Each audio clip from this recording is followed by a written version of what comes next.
আমি তো এখনো বলি, এরা বলে অখণ্ড ভারত। শুভেন্দু নামে এক নেতা কলকাতায় দেখলাম, গতকাল কেউ একটা ভিডিও দেখলাম, সে বিশাল বড় সমাবেশ করে অখণ্ড ভারত, সেখানে বাংলাদেশও নাকি তাদের অংশ।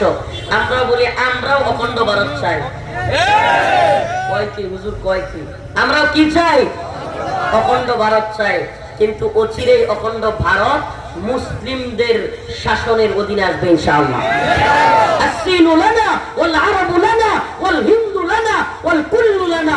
চীন হবে আমাদের, রাশিয়া, আমেরিকা, হিন্দুস্তান, ভারত সব হবে মুসলিমদের ইনশাআল্লাহ। ইতিহাস একটু বলি আপনাদেরকে, তাতারিদের ইতিহাস শোনাই। মঙ্গোলীয় তাতারীয় বাহিনী, বর্তমান চীনের একটা পার্শ্ববর্তী রাষ্ট্রের নাম হলো মঙ্গল। এই মঙ্গোলীয় ভয়ঙ্কর এক বাহিনী ছিল, তাদেরকে বলতো তাতারি। কি বলতো? মঙ্গোলীয় তাতারিদের ইতিহাস একটু বলি আপনাদেরকে। মঙ্গোলীয় তাতারিরা হলো চেঙ্গিস খান, হালাকু খানদের বংশধর। এরা এক অপরাজেয় বাহিনী ছিল। এরা খেপে গেলে মানুষকে জবাই করত। এরা খেপে গেলে বিরাট বড় বড় শহর ধসায় দিত, ধ্বংস করে দিত। শহরের সব মানুষকে কচু কাটা করত। এমনকি এরা অতিরিক্ত রেগে গেলে কল্লায় পর্যন্ত কামড় দিত মানুষকে। এই মঙ্গোলীয় বাহিনী এত বর্বর ছিল, মানুষকে কুছিল। এই মঙ্গোলীয় বাহিনী যখন অপরাজেয়, কেউ তাদেরকে পরাজিত করতে পারে না। সব দিকে তাদের জয় জয়কার, যেখানে যায় সেখানটাকে মাটির সাথে মিশিয়ে দেয়। আমাদের জ্ঞান বিজ্ঞানের শহর ইরাকের বাগদাদকে তারা মাটির সাথে মিশিয়ে দিয়েছিল।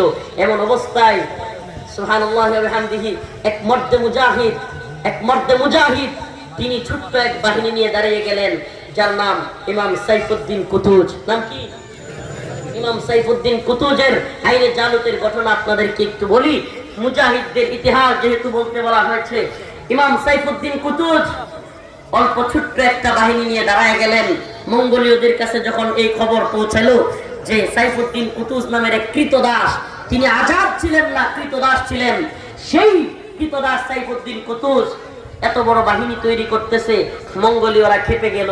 মঙ্গোলীয়রা তাকে হামলা করার জন্য অগ্রসর হলো। ইমাম সাইফুদ্দিন কুতুজ প্ল্যান করলেন যে আমাদের শহরে যদি এই মঙ্গোলীয় বাহিনীকে আসতে দেই, মঙ্গোলীয়রা মহিলা বুঝে না, বাচ্চা বুঝে না, বৃদ্ধ বুঝে না, সবাই জবাই করে ফেলে। এখন আমরা যদি যুদ্ধটা আমাদের এলাকায় আইনা করি, আমাদের সন্তানদেরকে মেরে ফেলবে, আমাদের স্ত্রীদেরকে মেরে ফেলবে, সবাইকে কচুকাটা করবে। এজন্য ইমাম সাইফুদ্দিন কুতুজ প্ল্যান করলেন। প্ল্যান কি? আমরা এমন একটা এলাকায় ওদেরকে ডাইকে নিয়ে আসবো, যেই এলাকাটা ওরা জানবে না, কিন্তু আমরা আগে ভাগে গিয়ে ওদের উপর অ্যাটাক করব এবং সেখানে ফাঁদ পেতে রাখবো। ফাঁদ কি রাখবো? ফাঁদ। এখন তো ফাঁদ বুঝবো দূরের কথা, যুদ্ধ জিহাদ এগুলোর বিরোধিতা করতে আমাদের মজা লাগে, জিহাদ কিতালের বিরোধিতা করতে আমাদের মজা লাগে। নাউজুবিল্লাহ। মান মাতা ওয়ালাম ইয়াগজ ওয়ালাম ইউহাদ্দিস নাফসাহু বিগযয মাতা আলা শু'বাতিন মিনান নিফাক। হায় হায়, রাসূল সাল্লাল্লাহু আলাইহি ওয়াসাল্লাম বলেছেন, মান মাতা ওয়ালাম ইয়াগজু, যে মৃত্যুবরণ করলো অথচ কোনো জিহাদে শরীক হলো না, ওয়ালাম ইউহাদ্দিস নাফসাহু বিগযয মাতা আলা শু'বাতিন মিনান নিফাক, জিহাদের ইচ্ছাও পোষণ করলো না, সে মুনাফিকের মৃত্যুবরণ করলো।